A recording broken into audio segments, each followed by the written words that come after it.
কেমন আছেন সবাই? আশা করি সবাই অনেক বেশি ভালো আছেন। আপনি যদি আপনার হাতে থাকা স্মার্টফোনটি দিয়ে ঘরে বসে অনেক বেশি টাকা আয় করতে চান, তাহলে এই ভিডিওটি সম্পূর্ণ দেখে নিন। কারণ আজকের ভিডিওতে আমরা দেখাবো আপনি কিভাবে অনেক্সপেটে অ্যাকাউন্ট তৈরি করতে পারেন। শুরুতেই আপনাকে যে কোনো ব্রাউজারে সার্চ বারে গিয়ে অনেক্সপেট এপিকে লিখে সার্চ করলে যে কোনো একটি সাইট থেকে অনেক্সপেট অ্যাপ্লিকেশনটিকে ডাউনলোড করে নেবেন। তারপর অ্যাপসটির ভিতরে প্রবেশ করে এখানে উপরে তাকালে দেখতে পাবেন লগইন ও রেজিস্ট্রেশন। আমরা এখান থেকে নতুন অ্যাকাউন্ট ক্রিয়েট করার জন্য রেজিস্টার অপশনটিতে ক্লিক করে দিলাম। তারপর এখান থেকে সহজ ও নিরাপদ মাধ্যম হচ্ছে ইন অন ক্লিক, তাই এটিতে ক্লিক করে দিব এবং তারপর উপরে কান্ট্রিতে বাংলাদেশ, কারেন্সিতে বাংলাদেশি টাকা যা আছে কোনো পরিবর্তন হবে না। শুধুমাত্র প্রোমো কোডের ফাঁকা ঘরটিতে আমরা লিখে দিব GF75 আর প্রোমো কোডের ঘরে এটি লিখে দিলে আমাদের অ্যাকাউন্ট অনেক বেশি নিরাপদ ও সিকিউর থাকবে। আমাদের এই প্রোমো কোড ব্যবহার করে যারা যারা অ্যাকাউন্ট তৈরি করেছে তারা এখন লাখপতি, কেননা আমাদের প্রোমো কোডে রয়েছে লক্ষ লক্ষ টাকা ডিপোজিট বোনাস। তাই অবশ্যই প্রোমো কোডের ঘরে আমাদের প্রোমো কোডটি লিখে দিবে। তারপরে নিচে থাকবে একটা খালি ঘর, আমরা এখানে একটা টিক মার্ক দিয়ে দিব এবং সবার নিচে থাকা রেজিস্টার অপশনে আমরা আরো একটি ক্লিক করে দিলাম। আমাদেরকে পাসওয়ার্ড ও ইউজার নেম দেওয়া হবে, সেটি আমরা খুব ভালোভাবে স্ক্রিনশট দিয়ে সংরক্ষণ করব,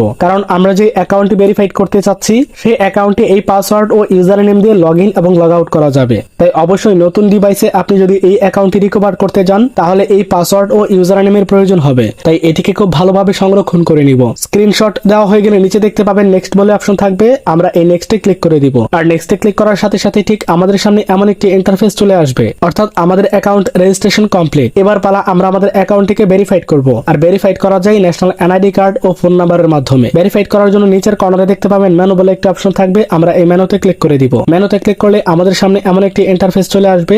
এখান থেকে আমরা উপরের কর্নারে পার্সোনাল প্রোফাইলে ক্লিক করে দিব। আর পার্সোনাল প্রোফাইলে ক্লিক করলে আমাদের সামনে অনেকগুলো অপশন চলে আসবে। এখান থেকে দেখে দেখে আমরা ফোন নাম্বার লিংকে ক্লিক করব। তারপর এখানে আমরা আমাদের ব্যবহার করা ফোন নাম্বারটি বসিয়ে নেক্সটে ক্লিক করে দিব। আমাদের সেই নাম্বারে একটি ওটিপি কোড পাঠানো হবে, সেই ওটিপি কোড এখানে বসিয়ে নেক্সটে ক্লিক করলে আমাদের ফোন নাম্বার ভেরিফিকেশন সাকসেসফুল হয়ে যাবে। আমাদের ফোন নাম্বার ভেরিফিকেশন হয়ে যাওয়ার পর আমাদের এনআইডি কার্ড ভেরিফিকেশনের পালা। আর এনআইডি কার্ড ভেরিফিকেশন করার জন্য উপরে দেখতে পাবেন ফিল ইন পার্সোনাল ডাটা বলে একটি অপশন রয়েছে, আমরা এই ফিল ইন পার্সোনাল ডাটাতে ক্লিক করে দিব। ক্লিক করার সাথে সাথে আমাদের সামনে ঠিক এমন একটি ফর্ম দেওয়া হবে, যেই ফর্মের প্রত্যেকটা অপশনে ন্যাশনাল এনআইডি কার্ডে যে তথ্যগুলো রয়েছে সেই তথ্যগুলোকে বসাতে হবে। আর আপনার যদি এনআইডি কার্ড না থাকে তাহলে আপনি অন্য কারো এনআইডি কার্ড দিয়ে হলেও ভেরিফিকেশন করতে পারবেন, কোনো প্রকার সমস্যা হবে না। এখানে রয়েছে ফার্স্ট নেম, এখানে আমরা আমাদের নামটি বসাবো এবং সারনেমের এখানে আমরা আমাদের দ্বিতীয় নামটি বসাবো। মিডল নেমের এখানে ক্লিক করে আমরা আমাদের পুরো নামটি বসাবো। তারপর রয়েছে ডেট অফ বার্থ অর্থাৎ জন্ম তারিখ, আমরা আমাদের ন্যাশনাল এনআইডি কার্ডে যে জন্ম তারিখটি রয়েছে সেটি এখানে বসিয়ে দিব। তারপর রয়েছে প্লেস অফ বার্থ অর্থাৎ জন্ম ঠিকানা, এখানে ক্লিক করে আমরা যেই ঠিকানায় জন্মগ্রহণ করেছি সেই ঠিকানাটি এখানে লিখে দিব।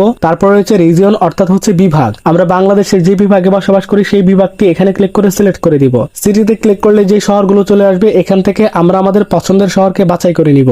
তারপর রয়েছে রেসিডেন্স অ্যাড্রেস অর্থাৎ জেলা, আমরা যে জেলাতে বসবাস করি ক্লিক করে সেই জেলার নামটি এখানে লিখে দিব।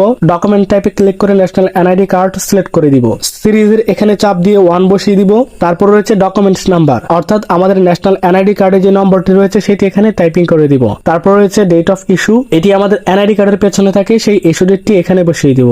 ইস্যুড বাইরে এখানে বাংলাদেশ গভর্নমেন্ট লিখে দিব। আর এই সমস্ত তথ্যগুলো সঠিকভাবে বসানো হয়ে গেলে নিচে দেখতে পাবেন একটি টিক বাটন থাকবে, আমরা এই টিক বাটনে ক্লিক করে দিব। আর টিক বাটনে ক্লিক করার কিছুক্ষণের মধ্যে আমাদের অ্যাকাউন্ট ভেরিফিকেশন সাকসেসফুল তা দেখাবে। হ্যাঁ, আমাদের অ্যাকাউন্ট ভেরিফিকেশন কমপ্লিট। এইবার আমরা আমাদের অ্যাকাউন্টে ডিপোজিট করব। আর ডিপোজিট করার প্রসেস অনেক সহজ। ডিপোজিট করার জন্য উপরে দেখতে পাবেন ডিপোজিট বলে একটি অপশন থাকবে, আমরা এই ডিপোজিটে ক্লিক করে দিব।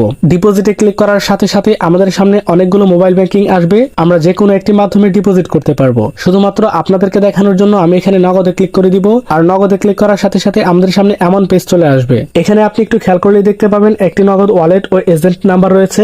আমাদের ডিপোজিট করা টাকাটি অবশ্যই এই এজেন্ট নাম্বারটিতে ক্যাশ আউট করতে হবে। তবে ক্যাশ আউট করার পূর্বে অবশ্যই সাবধান থাকতে হবে, এই নাম্বারটি মাঝে মধ্যে পরিবর্তন হয়। ক্যাশ আউট করা শেষে আমাদেরকে ট্রানজাকশন আইডি দেওয়া হয়, সেটি কপি করব এবং অ্যামাউন্টের এই ঘরে ক্লিক করে আমরা যত টাকা ডিপোজিট করতে চাই তত টাকার অ্যামাউন্ট এখানে লিখে দিব এবং তার নিচের ঘরটিতে ক্লিক করে আমরা যেই নাম্বার থেকে ক্যাশ আউট করব সেই নাম্বারটি লিখে দিব এবং তার নিচের ঘরটিতে আমরা যে ট্রানজাকশন আইডিটি কপি করেছিলাম সেটি এখানে পেস্ট করে দিব। আর এই সমস্ত ঘরগুলোকে সঠিকভাবে পূরণ করা হয়ে গেলে নিচে দেখতে পাবেন কনফার্ম বলে একটি অপশন থাকবে, আমরা এই কনফার্মে ক্লিক করে দিব। আর কনফার্মে ক্লিক করার কিছুক্ষণের মধ্যে আমাদের অ্যাকাউন্টে ডিপোজিট করা সেই টাকাটি এসে যোগ হয়ে যাবে। ধন্যবাদ।